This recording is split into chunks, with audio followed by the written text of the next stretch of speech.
Morning Spirit.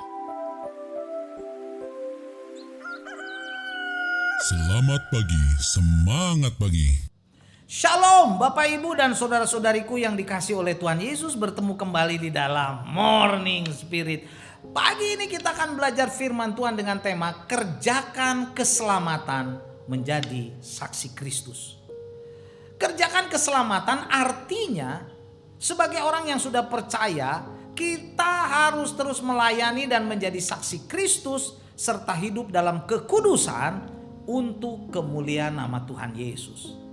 Dalam Filipi 2 ayat 12 firman Tuhan berkata, "Hai saudara-saudaraku yang kekasih, kamu senantiasa taat, karena itu tetaplah kerjakan keselamatanmu dengan takut dan gentar, bukan saja seperti waktu aku masih hadir, tetapi terlebih pula sekarang waktu aku tidak hadir." Saudaraku, kata kerjakan dalam bahasa aslinya ditulis dengan katergasete, artinya merupakan suatu kata kerja yang mengandung pikiran tentang penyempurnaan, yaitu supaya kita menjalankan terus karya penyelamatan dari Tuhan Yesus Kristus sepenuhnya dengan kesungguhan hati dalam rasa takut dan hormat kepada Tuhan Yesus. Saat kita mengerjakan karya keselamatan, kita tidak mengandalkan usaha dan kekuatan sendiri, tetapi kita mengandalkan kasih karunia Allah dan kuasa Roh Kudus saat menjadi saksi Kristus. Dalam Filipi 2 ayat 13 dan 14 berkata, "Karena Allah lah yang mengerjakan di dalam kamu baik kemauan maupun pekerjaan menurut kerelaannya. Lakukanlah segala sesuatu dengan tidak bersungut-sungut dan berbantah-bantah." Allah yang mengerjakan di dalam kamu artinya kasih karunia Allah sedang bekerja di dalam diri orang-orang percaya untuk menghasilkan di dalam mereka, saudara, baik keinginan maupun kuasa untuk melakukan kehendak Allah, yaitu menjadi saksi di dunia ini, menjadi garam dan terang.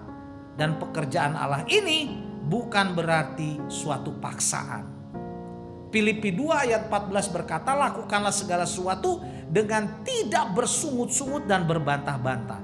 Jadi orang percaya saat mengerjakan keselamatan dalam pelayanan, dalam hidup, dalam gereja, dalam rumah tangga, masyarakat, harus melakukannya dengan tidak bersungut-sungut dan tidak berbantah-bantah, saudaraku. Kata bersungut-sungut dari bahasa aslinya gokgusmon, artinya mengeluh, mengomel, menggerutu, saudaraku. Sedangkan kata berbantah-bantah berarti percekcokan, pertengkaran atau berkelahi.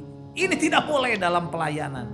Bila dalam pelayanan mengerjakan keselamatan dipenuhi dengan percekcokan, perbantahan, perkelahian, saudara, ini membuka pintu bagi setan untuk bekerja dan pelayanan kita akan hancur. Bersungut-sungut dan berbantah-bantah tidak boleh terjadi dalam iman Kristen. Bersungut-sungut dan berbantah-bantah bukan berasal dari Allah, saudaraku, tetapi dari hawa nafsu manusia, dari setan-setan. Kita harus menghindari itu. Amin ya. Nah, dalam Bilangan 11 ayat 1 dan 2 ada contoh, saudara, bersungut-sungut dari bangsa Israel. Bilangan 11 ayat 1 dan 2. "Pada suatu kali bangsa itu atau bangsa Israel bersungut-sungut di hadapan Tuhan tentang nasib buruk mereka. Dan ketika Tuhan mendengarnya, bangkitlah murka Tuhan. Kemudian menyalalah api Tuhan di antara mereka dan merajalela di tepi tempat perkemahan. Lalu berteriaklah bangsa itu kepada Musa, dan Musa berdoa kepada Tuhan, maka padamlah api itu." 1 Korintus 10 ayat 10 juga berkata, "Dan janganlah bersungut-sungut seperti yang dilakukan oleh beberapa orang dari mereka, sehingga mereka dibinasakan oleh malaikat maut." Wah, mengerikan, saudara. Kalau kita bersungut-sungut dan berbantah-bantah adalah dosa yang membawa penghukuman bagi banyak orang Israel yang menggembara di padang pasir. Orang yang bersungut-sungut berbantah-bantah sesungguhnya tidak sedang bekerja untuk mengerjakan keselamatan dan kelepasan, saudaraku, pekabaran Injil, tetapi mereka melakukan hal yang sebaliknya yang dapat membawa penghukuman, kehancuran bagi dirinya sendiri juga bagi pelayanan. Nggak boleh terjadi dalam hidup kita.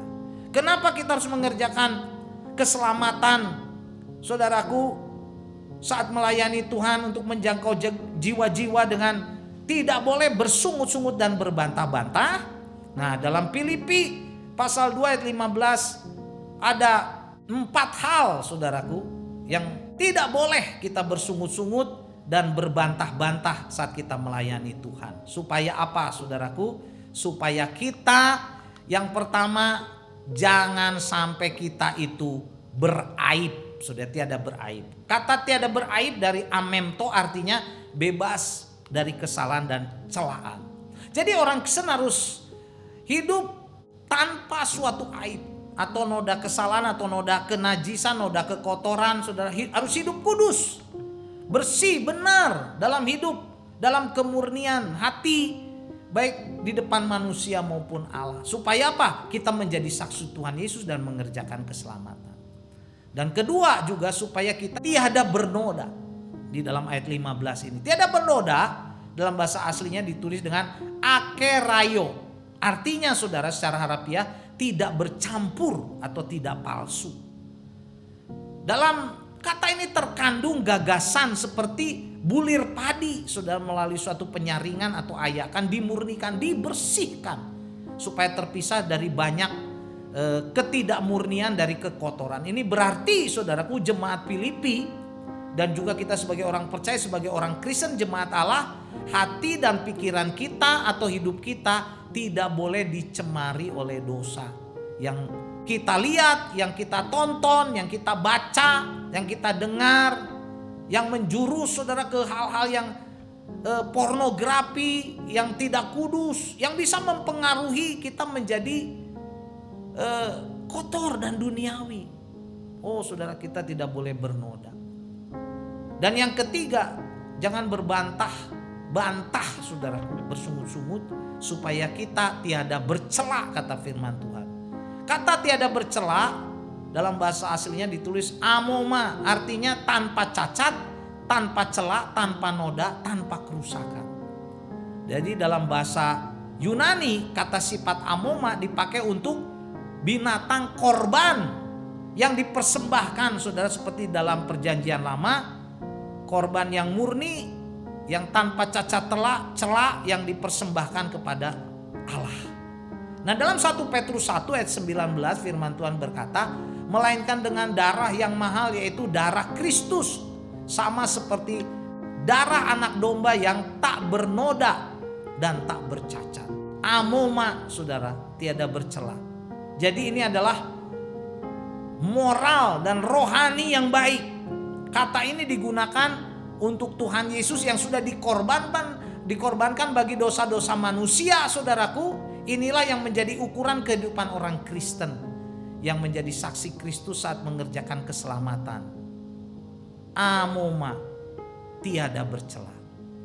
Efesus 1 ayat 4 berkata, sebab di dalam Dia Allah telah memilih kita sebelum dunia dijadikan supaya kita kudus. Kita ini sebagai orang Kristen tak bercacat di hadapannya. Inilah hidup yang menjadi ukuran saudara kehidupan Kristen. Orang percaya harus hidup walaupun di dunia ini saudara harus sama seperti Kristus hidup di dunia ini. Orang Kristen harus hidup sungguh-sungguh bersandar kepada Tuhan Yesus supaya tidak beraib, tidak bernoda, kudus di hadapan Allah dan manusia. Dan yang keempat saudara, kita nggak boleh bersungut-sungut, berbantah-bantah, supaya kita bercahaya menjadi saksi seperti bintang-bintang di dunia. Orang Kristen yang hidup dalam zaman yang semakin jahat saudaraku dan rusak seperti sekarang ini. Tetapi bagaimanapun keadaan dunia kita sebagai orang Kristen harus tetap hidup. Kita harus menjadi terang bagi dunia ini. Kita harus bercahaya seperti bintang-bintang di dunia. Matius 5 ayat 14 berkata, kamu adalah terang dunia, kota yang terletak di atas gunung tidak mungkin tersembunyi. Efesus 5 ayat 8, memang dahulu kamu adalah kegelapan, tetapi sekarang kamu adalah terang di dalam Tuhan. Sebab itu hiduplah sebagai anak-anak terang. Kita harus hidup sebagai anak-anak terang yang memancarkan terang di dalam dunia yang gelap, di dalam dunia yang kotor ini. Kita harus memancarkan kemurnian, kesucian, kekudusan. Dan kita dapat memberitakan keselamatan bagi banyak orang. Mari saudaraku, kerjakan keselamatan kita menjadi saksi Kristus dalam kekudusan, kemurnian. Sebagai anak-anak terang, kita harus menghindari saudara berbantah-bantah, bersungut-sungut, banyak protes, banyak kritik, banyak omong tapi tidak melayani. Kita harus mengabdi dengan kasih, dengan senyum, dengan kemurnian supaya banyak orang diselamatkan. Dukunglah pelayanan dalam gereja kita supaya kita bisa melakukan banyak misi untuk keselamatan dunia ini. Jadi inilah 4 hal saudara, kenapa kita tidak boleh bersungut-sungut dan berbantah-bantah dalam pelayanan, dalam mengerjakan keselamatan dan dalam melayani Tuhan. Yang pertama, supaya kita tidak beraib. Yang kedua, supaya kita tiada bernoda. Yang ketiga, supaya kita jangan bercela atau tiada bercela. Dan yang keempat, supaya kita bercahaya saudara, seperti bintang-bintang di dunia. Puji Tuhan. Filipi 2 ayat 15 saya bacakan lagi, supaya kamu tiada beraib dan tiada bernoda sebagai anak-anak Allah yang tidak bercela di tengah angkatan yang bengkok hatinya dan yang sesat ini, sehingga kamu bercahaya di antara mereka seperti bintang-bintang di dunia. Amin. Mari kita berdoa. Oh Tuhan, kami mau hidup seperti bintang-bintang di dunia untuk kemuliaan nama Tuhan. Jauhkan dari kami setiap tinggi hati, kesombongan. Kami tidak mau lagi berbantah-bantah, bersungut-sungut dalam pelayanan. Tapi kami mau senantiasa bersyukur. Walaupun banyak tantangan, problema apapun, kami mau tetap bersukacita, semangat dalam melayani Tuhan. Dalam hidup kami, gereja, keluarga, dimanapun Tuhan tempatkan kami. Dalam nama Tuhan Yesus kami berdoa dan bersyukur. Amin. Amin. Bapak, Ibu, dan saudara-saudariku yang dikasihi oleh Tuhan. Kalau kita diberkati oleh Morning Spirit ini, jangan lupa klik like, subscribe, bunyikan loncengnya, dan bagikan kepada banyak orang. Sampai bertemu dalam Morning Spirit selanjutnya.